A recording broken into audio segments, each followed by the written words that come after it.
Meeting. Yep, just a second. Oh, ugh. Is that a Rice Krispie? Oh. I hope. Oh, it's just dried pancake batter. Oh, big relief. Kate Reddy. Oh, well, she is the best fund manager we have at the company. She works really hard, really hard. But she has these creepy pictures of her kids on her phone, and she's always telling these adorable stories about them. They're not adorable. Okay, can we go to the meeting now? Well, I guess. We don't have time to do anything about your roots. And welcome to Airport Plaza Jewelers, the kiosk presents. And now we're going Hollywood, and we have one of the cast members from I Don't Know How She Does It, a great movie showing everywhere right now. And the cast member that we're delighted to introduce you to today is Olivia Munn. Olivia, welcome to the Kiosk Presents here in Buffalo and Western New York. Hey, Don, how are you?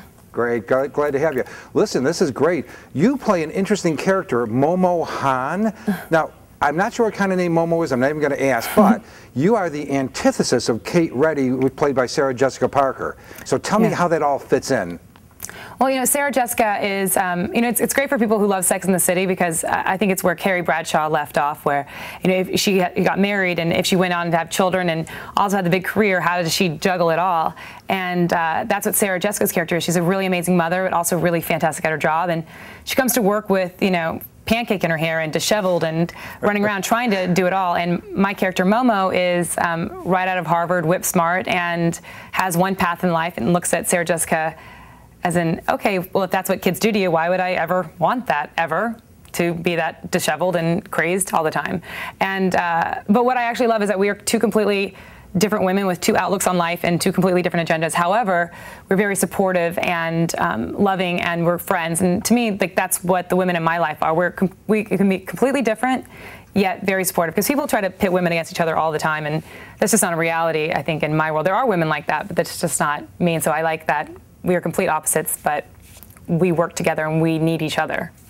I have ladies tell me that women in the workplace are much more backbiting than men in the workplace. Could you tell me is that true? I think that women, we start to create and perpetuate stereotypes because it makes us feel comfortable, especially the ones that women put onto each other. And we do that because I think it's hard to see other people, especially women. Like, we're in this place where people are trying to have it all, and people are trying to step outside their box, and that is scary for other people, because it makes, you know, when I see somebody trying something else that I thought I couldn't do and I see them doing it, it makes me realize that I put a cap on my possibilities in my life and what I could achieve, and that's always hard for people to see. So it's easier to hold somebody in their box instead of having to have them come out and then really be a mirror to their own life and where they stopped. So I think, and especially women, where we're trying to juggle it all, and it's hard where other women are beginning to do that, like Sarah Jessica Parker, and other women think, well, that's not fair, because why are you doing that and not me? So I think that's where a backbiting kind of comes in. But I find men to be just as annoying sometimes. You know, I said this to a girlfriend the other day. I said, you know, and I actually said to Craig Ferguson just the other night, I said, you know, Craig, because he's talking about, oh, guys are really simple. I said, guys are not simple, by the way. Guys are manipulative sometimes, and they play some games. And I think that honestly, I think that guys can't wait to have a girlfriend. Because you look at guys when they can't wait to have a best friend, and that person that's there with them, and guys want to be coddled so much.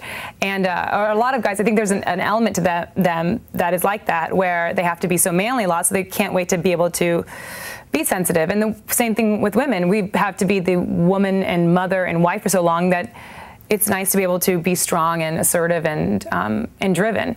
But you can't live your life in, like, I live my life in gray, and very much a gray. I'm a walking contradiction all the time, but I say it and I live my life like that.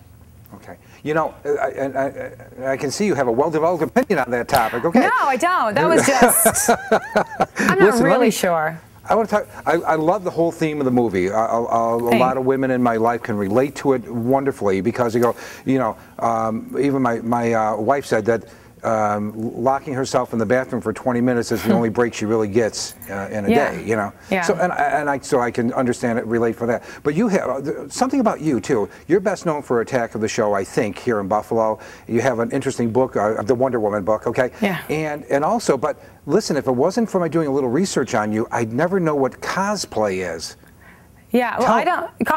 Cosplay is when you just dress up like video game characters or comic book characters.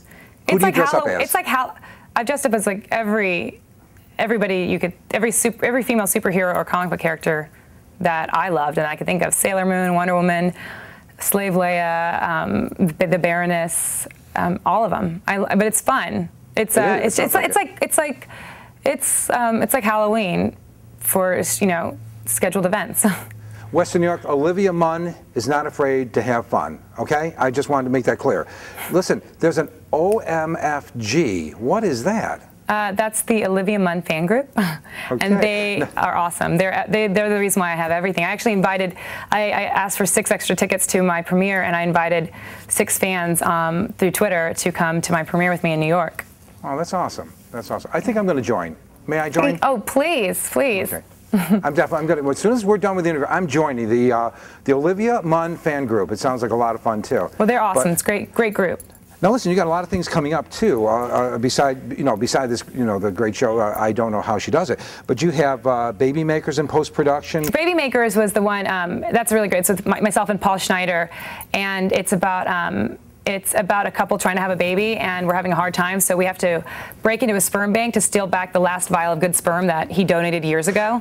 Okay. But then I start the new Steven Soderbergh movie in a couple days, and also the Aaron Sorkin show for HBO just got picked up, so I'm really excited about that. It's with Jeff Daniels and a really amazing cast, and it's Aaron Sorkin, HBO, Scott Rudin, so those are things I'm really excited about. What's Magic Mike? That sounded interesting. Yeah, that's the Steven Soderbergh movie, and it's with Channing Tatum and Matthew McConaughey and Matt Bomer and all these really great actors, and it's about Channing Tatum used to be a Chippendale dancer when he was in his teens, and it's about that world. And the best thing is that it's a movie about strippers, but none of the women in the movie are strippers. It's all the guys. So it's kind of nice. I play Channing's love interest in the movie. And there's an HBO more as the story develops. Tell us about that quickly, if you would. It's about it's a behind the scenes of a cable news program, and Jeff Daniels is the lead of it, and I play a financial analyst on the same network as him, and it's Aaron Sorkin, so it's going to be amazing. Hopefully, if we have time and we can do this briefly. How did you get started in show business? Somebody asked me to make sure I asked you how you got started in show business. I begged my mother for years to let me come out, and she finally let me after I graduated college. And my friend gave me a Actor's First Guide to Hollywood, and I used that, and I literally went in and knocked on doors and got an agent on my own and just kept hustling. Awesome, awesome. Olivia, it's wonderful having you here. Thank you. You have a lot of fan base here in Buffalo and Western New York. We want to thank you for joining us today on the Kiosk Presents. And I'm going to tell all of Western New York, let's get out there. This looks like a fantastic movie. I know a lot of men relate to it as well. It's probably designed to bring comfort and understanding to women about what they go through trying to balance career, children, and husband and all that. So the movie is I Don't Know How She Does It. We're looking forward to seeing it tonight, and I'm going tonight, as a matter of fact. I've been holding off a little bit, but I can't wait to see it, and hope to see more great things from you in the future. Thank you so much. Thank you, Buffalo. Thank you. Bye-bye. Bye.